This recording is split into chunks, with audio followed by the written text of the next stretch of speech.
Welcome to PC Mythbusters. Today we're going to be taking a look at the biggest myths for PCs currently out there. So let's get into it. So our first rumor of the day is, does your PC get slower if you don't turn it off? Which is a good one, actually. The second rumor is, does frame rate past 30 FPS become visible? And some of these people may go yes, but this is more for those console people out there that are using consoles.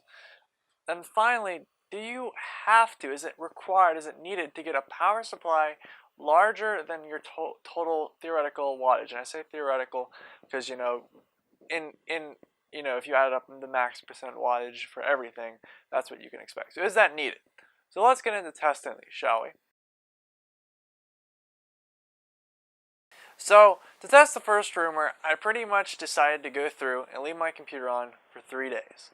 I went through and just kind of left it, and I did other things on it. I messed around with it. I left it for 3 days, so I was, on it playing games, but I didn't turn it off. I did put it in sleep one night because I did have to kind of leave it off. It was kind of getting a little hot up here, so I decided to put that and turn it off that one night. But in an ideal situation, that's kind of what you'd be doing, so we just left it on, and we'll see what the results are. So what I did is I started by benchmarking at the beginning, and then I benchmarked it at the end. And I probably would have been best to benchmark it somewhere in the middle to kind of get a reference point, but what I found was pretty much what you'd expect, which if you're watching this video, you probably already have somewhat of an idea, that it is that the performance dropped around 3% overall. And now, I can also explain exactly why this is, because I personally have developed software before, and basically, when developing software, you kind of get a little bit messy with the resources. Yes, you may grab a little bit of RAM to, and I'm just using RAM as an example, maybe CPU or something. You grab a little extra RAM to put some variables in, which obviously I'm not trying to get too deep into it, but you grab some RAM for the software, and you don't ever kind of put that RAM back. You forget to do that, or you're not really good with that, or you just don't get around to it, and you your program is still using those resources, or saying it's using those resources when it's really not, and nobody is really not giving them back to the system. So it kind of slowly but gradually begin to take, and sometimes it'll be a different thing that takes more.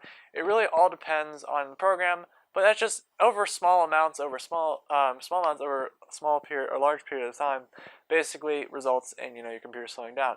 And so for that reason, that myth is, I guess, true. So that is a true myth that your computer does get slower over time. So the next rumor is, I decided that I was going to test the FPS, and what I did is I set the frame rate. I went and got borrowed a different monitor from my brother, and I did all that stuff so I could, first of all, for the 120, because I don't have the 120, and then I went through and I set the max frame rate for games that I was playing, 30 FPS, which was an eyesore, 60 FPS, and then the 128, which I gotta say 120 is pretty dang impressive and making me kind of jealous. So start off with my findings. As I said, I played those first couple games. As I said, it was extremely hard on my eyes, and being someone that's played pretty much 60 FPS my whole life, especially in games, it is noticeably different. And 60 FPS should not be something. 30 FPS should be not something you should be playing on, and 60 FPS I would say is a standard, for the sole reason that you do see a difference. At least take my word for it in the fact that when I tested it, I saw a difference. I did not see as big of a difference in the 120 to 60, but I do feel like there was definitely a difference there, and that even proves the point farther. So this myth is busted. So for the last myth, it seems quite logical. You should be prepared to carry your system if it has a large power draw. You should be able to provide everything for it, and you'll be able to max out the computer.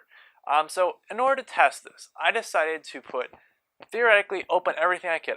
I tried to literally max out everything. I was writing to files. I had my GPU maxed, CPU maxed, RAM maxed. Everything was maxed. And comparing it to my theoretical max power draw and what I was actually drawing, turned out to I was only drawing 90% of it, which does seem kind of like an odd situation. The fact that sometimes that just seems odd that I should be maxing it out, right?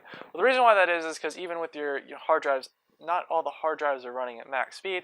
All the fans aren't running at max speed, or something along those lines, and not everything will ever be 100%. At least you hope not, because then you get into problems with that's problems with your computer and not really something if you're doing that, there's other problems on your computer and it's not related to this. So basically, in looking at it from the standpoint of necessity, and of course, looking at it from, the point of, yes, you may, well, that basically shows that we're 90%. And I'm just saying that you could get something at your power consumption, something that meets your power consumption, is basically proving that, this myth said that, you need something above that.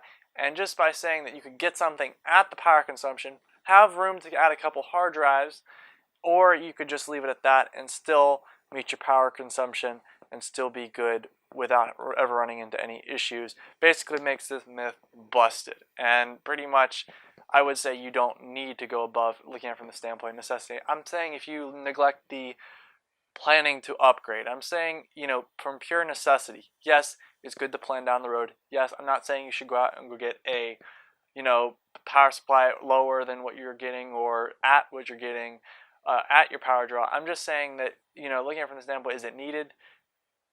You shouldn't be cutting corners there, but it's not needed to get above what your theoretical power draw should be. So I'd like to thank you for watching. If you have a myth that you would like to be tested, put it down in the comments below. And of course, if you enjoyed this video, which this one will be one that takes a good bit of time, I definitely encourage you to hit the like button. I'm going to be doing a whole bunch of budget computers tomorrow. I've actually lined up everything, and I'll be doing it in partnership with a charity, which will be really awesome.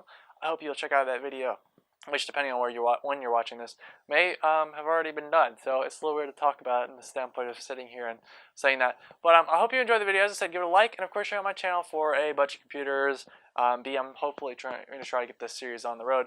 I think it's a really cool series to do the myth testing, and I think it's a smart idea. I guess I'm really excited about it because I think it's something that I would personally watch. So we'll see how that goes. And of course, as I said, check out the channel and maybe consider subscribing. I appreciate it.